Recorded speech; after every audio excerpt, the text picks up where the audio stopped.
Praise the lord. ప్రభు అయిన యేసుక్రీస్తు నామములో ఈ కార్యక్రమాలు వీక్షిస్తున్న మీ అందరికీ మా పరమ యెరూషలేము మినిస్ట్రీస్ ద్వారా హృదయపూర్వకమైన వందనాలు తెలియజేస్తున్నాం.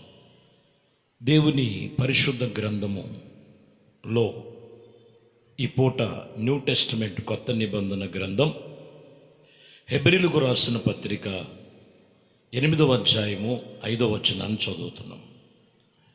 మోషే గుడారము అమర్చబోచున్నప్పుడు కొండ మీద నీకు చూపబడిన మాదిరి చొప్పున సమస్తమును చేయుటకును జాగ్రత్త పడుము అని దేవుని చేత హెచ్చరింపబడిన ప్రకారము ఈ యాజకులు పరలోక సంబంధమగు వస్తువులను ఛాయారూపము గల గుడారమునందు సేవ చేసెదరు. దైవజనుడు పౌలు మోషేని గురించి, మోషేతో దేవుడు చెప్పిన సంగతుల గురించి ఇక్కడ చెబుతూ, ఇదిగో గుడారమును అమర్చబడుటకు సమస్తమును చేయుటకు జాగ్రత్తగా చూసుకునే విషయంలో, దేవుడి చేత హెచ్చరిక చేస్తున్నటువంటి విషయంలో మాదిరి చొప్పున చెయ్యమని దేవుడు చెబుతున్న మాట ఇది. ఈ వాక్యములో గుడారము అనేది దేవుని యొక్క మందిరము యొక్క సేవా పని. దేవుని యొక్క మందిరము సేవా పనిలో సేవకులు, అలాగనే సంఘము అనేది విశ్వాసులు, ఎవరికి వారు దేవుని మందిరం యొక్క పని విషయంలో తీసుకోవలసిన జాగ్రత్తలు, అది ఛాయారూపముగా అక్కడ చెప్పిన ప్రతి విషయములో వాటి విషయములో మీరు జాగ్రత్త కలిగి మాదిరి చొప్పున చేయవలెనని వాక్యం చెప్తున్నమాట. ఈరోజు ప్రభు సన్నిధిలోనికి నడుస్తున్నారని చెబుతున్నారు. కొందరిలో మాదిరి లేదు. పాత నిబంధన అంతా కూడా ఒక ఛాయ వంటిది. కానీ ఇప్పుడున్న ప్రస్తుత పరిస్థితులు, నూతన నిబంధనలో, కృపాకాలములలో దేవుడు చొప్పున, ఆయన చెప్పిన చొప్పున జాగ్రత్తగా నడుచుకున్నటకు మాదిరి చొప్పున నడుచుకోవాలి. మాదిరి లేకుండా ఎలా పడితే అలాగా చేయటానికి వాళ్ళు ప్రతిఫలం పొందలేరు. అదే ఈరోజు చెబుతున్న మాట. మాదిరి చొప్పున మీరు చెయ్యాలి, మాదిరి చొప్పున మీరు చెయ్యాలి. ఇక్కడ మీరు గమనిస్తే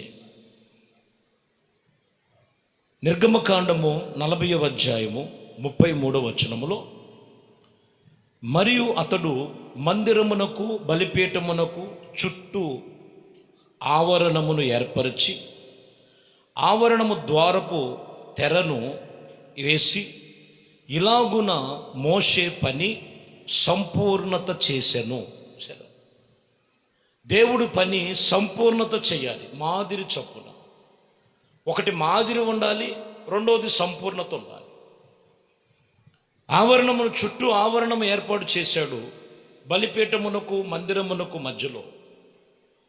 అలాగున మోషే ఆయన చెప్పిన, దేవుడు చెప్పిన పనిని సంపూర్ణత చేశాను అని రాయబడి. ఈరోజు సంపూర్ణత చేసేటువంటి మాదిరి ఉన్నదా? ఎవరి ఆలోచన వాళ్ళదే, ఎవరి తలంపులు వాళ్ళదే, ఎవరికి తోసింది వాళ్ళదే. దేవుడు ఒక మాదిరి పెట్టాడు కదా. సేవ చేయటానికి ఒక మాదిరి ఉంది, విశ్వాస జీవితంలో నడుచుకోవటానికి మాదిరి ఉంది. ఈరోజు ఆ మాదిరి దేవుని సన్నిధిలో నడుచుకునేటువంటి పరిస్థితులు ఉన్నాయా అనేది ప్రభు చెప్తున్నాడు అక్కడ. ఎప్పుడైతే ఆ మాదిరి వాళ్ళు చూసి వాళ్ళు దేవుడి పని చేశారో, 34లో వచ్చేళ్ళకి 40వ అధ్యాయం 34లో, అప్పుడు మేఘము ప్రత్యక్షపు గుడారమును కమ్ముకొనగా యెహోవా తేజస్సు మందిరమును నింపెను. దేవునికి మహిమకరంగా అక్కడ జరిగినట్లుగా రాయబడి. దేవుని మహిమ ఎప్పుడు ఉంటుంది? ఆ తేజస్సు అంటే, ఇదిగో దేవుడు చెప్పినటువంటి మాదిరి చొప్పున చేసినటువంటి పనిలో ఖచ్చితంగా ఉంటుంది. ఈరోజు మనకు తోసింది కాదు, దేవుడు చెప్పినటువంటి మాటల ప్రకారముగా మాదిరి చొప్పున చేయుటకు జాగ్రత్త పడండి. అప్పుడే దేవుని మహిమ వాళ్ళు చేస్తున్న సేవలో, దేవుడి మహిమ వాళ్ళు వెళుతున్నటువంటి విశ్వాస జీవితంలో ఆయన ప్రభావితం చూపిస్తున్నటువంటి అనుభవాలు కనపడతాయి. మాదిరి లేని భక్తి కాదు. ఎందుకంటే హెబ్రీయులకు రాసిన పత్రికలు 10వ అధ్యాయము 1వ వచనములో ధర్మశాస్త్రమును రాబోచున్న ఇదిగో మేలులు ఛాయగలదై గనుక ఆ వస్తువులను నిజస్వరూపము గలదిగా ఇదిగో గనుక ఆ యాజకులు ఎట్లా ఇదిగో ఎడతెగక అర్పించుకొనుచు ఒకరినొకరు విధేయులుగా కలిగి ప్రతి విషయములో సంపూర్ణ స్థితి కలిగి చేసి నెరవేర్చినట్లుగా రాయబడింది. ఇక్కడ ఏమంటున్నాడు? ధర్మశాస్త్రము చొప్పున ఛాయగలది, ఒక ఛాయగలది. పాత నిబంధనలో ఆవరణం ఉంది, ఆవరణములో గంగాళము ఉంటుంది. అక్కడ మనం చూస్తే, అక్కడ బలి ఇచ్చే ముందు అక్కడ మనం చూస్తే గంగాళము నిండా నీళ్లు, బలి ఇచ్చేటువంటి బలిపీఠము, రక్తమును ఇదిగో ఆ బేషంలో పెట్టేటువంటి అనుభవం, చంపినటువంటి ఆ బలిచ్చినటువంటి ఆ మాంసమును కట్టెల మీద వేసి బూడిద చేసేటువంటి మాదిరి. పరిశుద్ధ స్థలములోనికి వెళితే రొట్టెల బల్ల ఉంది, దీపవృక్షం ఉంది, ధూపవేదిక ఉన్నది. అతి పరిశుద్ధ స్థలములో మందసమ ఉంది. ఇది సూచనలు మనకి పాత నిబంధన యొక్క ఛాయ, నూతన నిబంధనలో అది మాదిరి. గంగాళము దేనికి సూచిస్తుందంటే బాప్టిసమునకు సూచిస్తుంది. బలిపీఠము దేనికి చూపిస్తుందంటే తమకు తాము దేవుని కొరకు, యేసు ప్రభు వారు మనందరి కొరకు కలవరి శిలువలో రక్తమును కార్చి ప్రాణం పెట్టినటువంటి ప్రభు అయిన యేసుక్రీస్తునొద్ద బాప్టిసము పొందిన అనుభవంలో తను తాను ప్రాణ ఆత్మ శరీరములో సజీవ యాగముగా సాక్రిఫై చేసుకోవాలి సూచిస్తున్నది. బాప్టిసం తీసుకొని దేవునికి సమర్పణ కలిగి జీవించాలి. సమర్పణ జీవితం. రొట్టెల బల్ల ప్రభు బల్ల ఆరాధన సూచన. ప్రభు బలలో సిద్ధపడాలి. ధూప వేదిక ఎప్పుడు వారిలో ప్రార్థన ఉండాలి, ప్రార్థన ధూపం ఉండాలి. దీపవృక్షం ఎప్పుడు కూడా వెలుగుతూ చూసుకోవాలి. ఆత్మను ఆర్పకూడదు, ఆత్మకు సూచనగా ఉన్నది. మందసమ్మ పెట్టే సంఘానికి సూచనగా ఉంది. పైన మూత వేయబడినటువంటి ఏ మాత్రము కూడా అది ఓపెన్ చేయకుండా మూత వేయబడినటువంటి కప్పబడినటువంటి రీతి ఏం చూపిస్తుందంటే యేసు ప్రభు వారికి సాదృశ్యం. షరేబులు దైవజనులకు సాదృశ్యముగా ఉన్నది. మందసములో ఉండవలసినటువంటి సువర్ణ కలిగిన పాత్ర, మన్నా కలిగిన సువర్ణ కలిగిన పాత్రలో అహరోను చేతికర్ర, 10 ఆజ్ఞలు కలిగిన పలకలు, విశ్వాసము, నిరీక్షణ, ప్రేమ సూచిస్తుంది. ఆ రోజుల్లో ప్రభు చెప్పారు. అలాగున్న దేవుని సన్నిధిలో ఈ రోజుల్లో మనము సంఘానికి చెందిన వాళ్ళు మాదిరిగా నడుచుకోవాలి. అదే అక్కడ అంటున్న మాట. ఇదిగో రాబోచున్నటువంటి మేలులకు ఛాయగలది ఇది. బాప్టిసం తీసుకొని దేవునితో నడుచుకొని దేవుడితో మనం ఉండవలసినటువంటి రీతిగా నువ్వు అనుభవించినట్లయితే ఇది ఒక ఛాయ.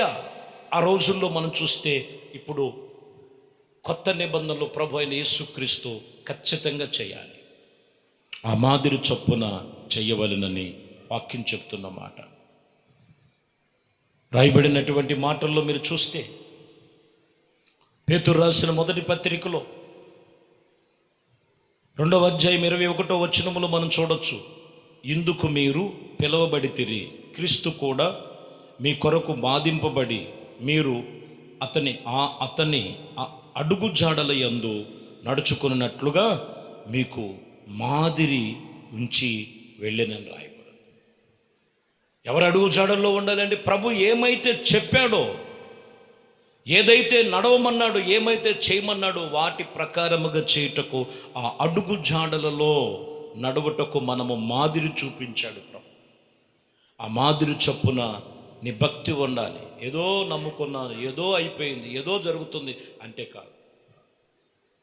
క్రమం ఉండాలి, సంపూర్ణత ఉండాలి, మాన్యత కలిగిన వారై దేవుని యందు భయభక్తులతో ఉండాలి. అదే యేసుక్రీస్తు చూపించిన మాదిరి చొప్పున వారు నడుచుకున్నట్లుగా రాయబడింది. యోహాను సువార్త 13వ అధ్యాయం 15వ వచనములో, నేను మీకు చేసిన ప్రకారము మీరును చేయవలనని మీకు మాదిరిగా ఇలాగు చేసి తిని.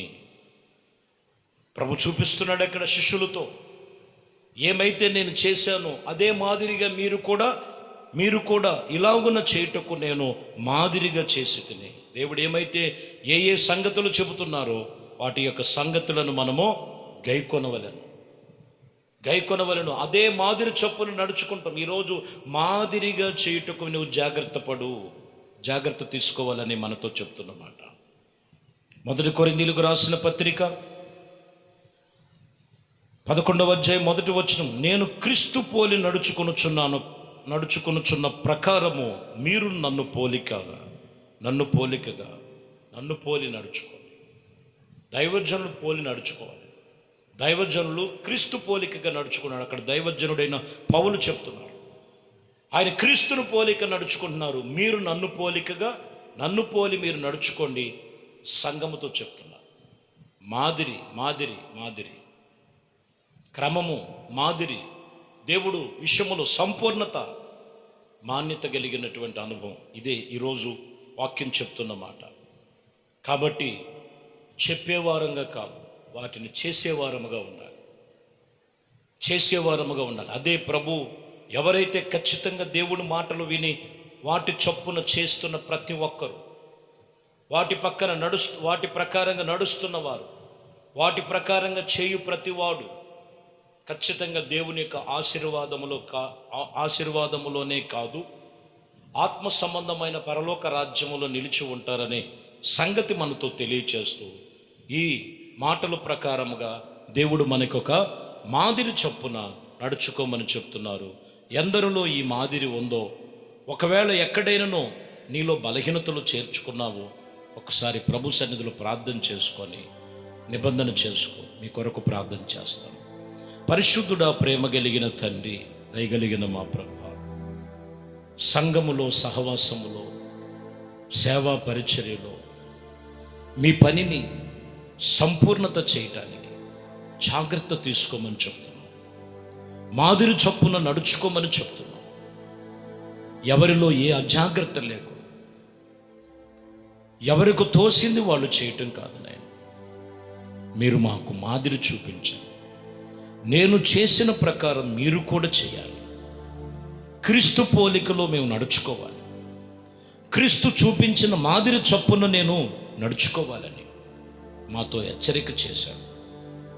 లోకములో ఎక్కడైనా తప్పిపోయిన అనుభవం, బాప్తిస్మము తీసుకొని తప్పిపోయారు, ప్రభు నొద్దకు వచ్చి తప్పిపోతున్నారు, వాక్యం విని కూడా జాగ్రత్త లేకుండా అజాగ్రత్తగా బ్రతుకుతున్నారు, దేవుడు మాటలు చెబుతున్నా కానీ లెక్క లేకోకుండా ఉన్నారో వాళ్ళని క్షమించి ఇక మీదట మాదిరిగా జీవించే జీవితం ప్రతి ఒక్కరికి దయచేసి ఒక్కొక్కరిని మీ చేతులకు అప్పగిస్తూ మహిమ, ఘనత, ప్రభావాలు మీకే పొందుకోమని నజరేయుడైన యేసుక్రీస్తు నామములో ప్రార్థించి వేడుకొనుచున్నాము తండ్రి. ఆమేన్. ప్రభు మిమ్మల్ని దీవించి ఆశీర్వదించునుగా.